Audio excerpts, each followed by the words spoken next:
Thinking about joining an OCR race, but you only have 2 or 3 days a week to work out? Watch this. Our next caller is Micah from Alabama.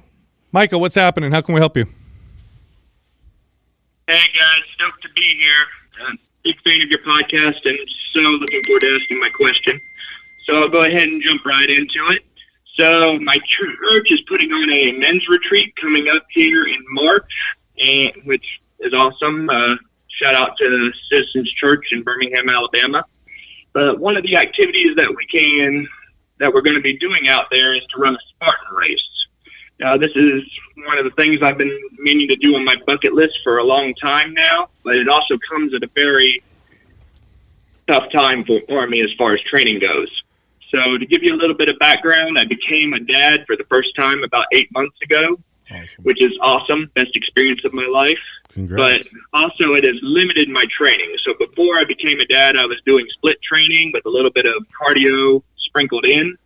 But ever since I've become a dad, I've limited my training to about 2 to 3 times a week at this point, doing full body training based mainly on what you guys have told me in the podcast. And I've gotten a lot of good results with that, but I know in order to run the Spartan race, I'm going to need to change things up. Most of the training programs that I've seen have said that you need to do training about 4 to 5 times a week, which is not realistic for me at this time. But so I got to basically keep it to 2 to 3 times a week. And I'm wondering, and my questions are this: one, is it realistic for me to train for this Spartan race, only training 2 to 3 times a week? And secondly, if it is, how should I prioritize endurance training versus strength training in order to prepare for this? Yeah, good question. So you're limited to 2 or 3 days a week, right? That's what we're working with. And now, is it realistic? Is it realistic to train for this race that way? Yeah, it's realistic. I don't know if it's going to make you the best version of yourself, but can you do it in 3 days a week? You definitely can.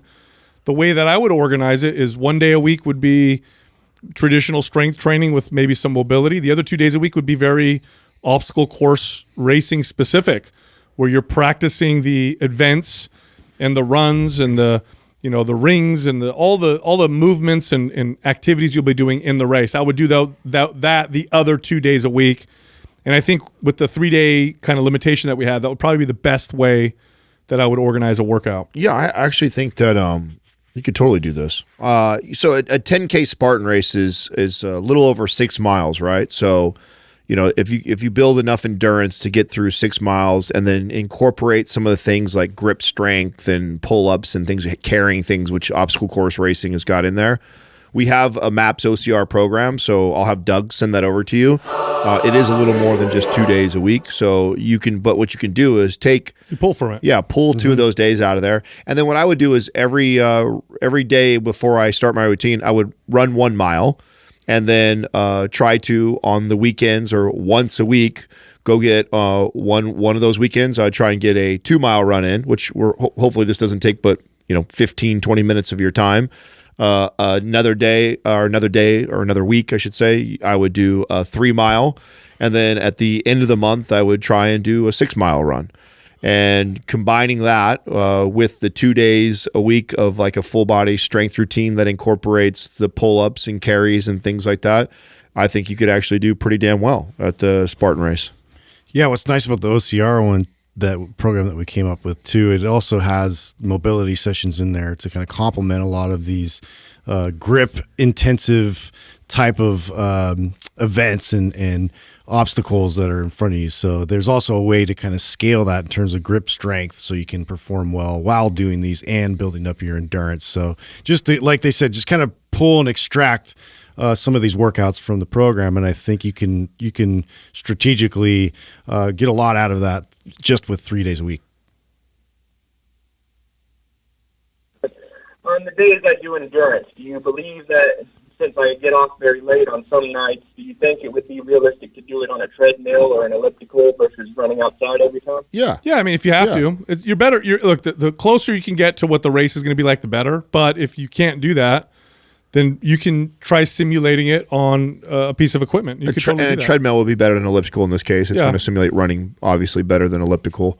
But yeah, no, I absolutely. The big thing is going to be your gas tank. That's what you're. In fact, I think in MAPS OCR, I mean, we wrote that program a while ago, but I think we have treadmill specific workouts in there. So you And can there's actually pull from tests there. in there too that you kind of work up to. So I would probably, look into that for like, once a month, you kind of test it out and see where you stand in terms of your time and everything. So that way you have some kind of a gauge as far as how your programming is paying off. We just talked to somebody similar. Like you'd be amazed by how much you can improve your cardiovascular endurance just by simply running a mile or two every time you go to work out. And that really shouldn't take up a lot of your time to do that. And, week over week, you'll quickly see yourself start to improve on that time. And then you only need to, once or twice a month, do something that's even close to comparable as far as the distance. So saying, 4 to 6 miles once or twice a month. So like one of those days you take off for, 20 minutes and do a run. You do that consistently leading up to the competition. And then if you're also incorporating exercises that are going to challenge grip and pull-up strength and carrying, which is in OCR, you're going to do fine, man. You'll do great. Yeah, we'll send over Maps OCR for you so you have some stuff to pull from. Okay, Micah? All right, excellent. Thank you, guys. No problem. Congratulations on being a new dad. One, you helped me so much in my personal life because I'm starting to listen to your podcast about close to the time I became a dad, and you guys really taught me how to balance out fitness along with being a dad at the same time. And secondly, you guys also helped me out in my career. I'm a physical therapy assistant here at the VA, and a lot of the things you taught me, I'm able to apply both as a physical therapist and a health coach here. So I want to say thank you guys for everything that you do. Thank you, Micah. Really appreciate that. Boy, these obstacle course races are so popular now. They're doing them everywhere. Yeah, well, They're fun, I guess. Yeah, getting outside, getting dirty, getting after. I think it just has its own appeal in terms of like doing something completely outside your comfort zone. Yeah. And so, I also think that yes, if you're advanced, you're probably going to be training 5 days a week or so. But most people can make tremendous progress with a few days a week. Like at some point, you may reach the point where you need to add an extra day. But I think people they overestimate that. Oh, I need to add an extra day. It's like there's a lot you could do with these 3 days a week before you add more time. There's this misconception of more means you're going to get more results. It does. You can get plenty of progress, especially what I'm talking about. 10K is only 6 miles. So to get somebody good at running for 6 miles, it doesn't take as that much time and effort towards that. I mean, you don't also have to do it every time. He doesn't go out and run 6 miles every day to get good at running 6 miles. You can break it up in 1 mile, 2 mile, 3 mile type of increments and improve that every week. Totally. Hey, if you enjoyed that clip, you can find the full episode here, or you can find other clips over here.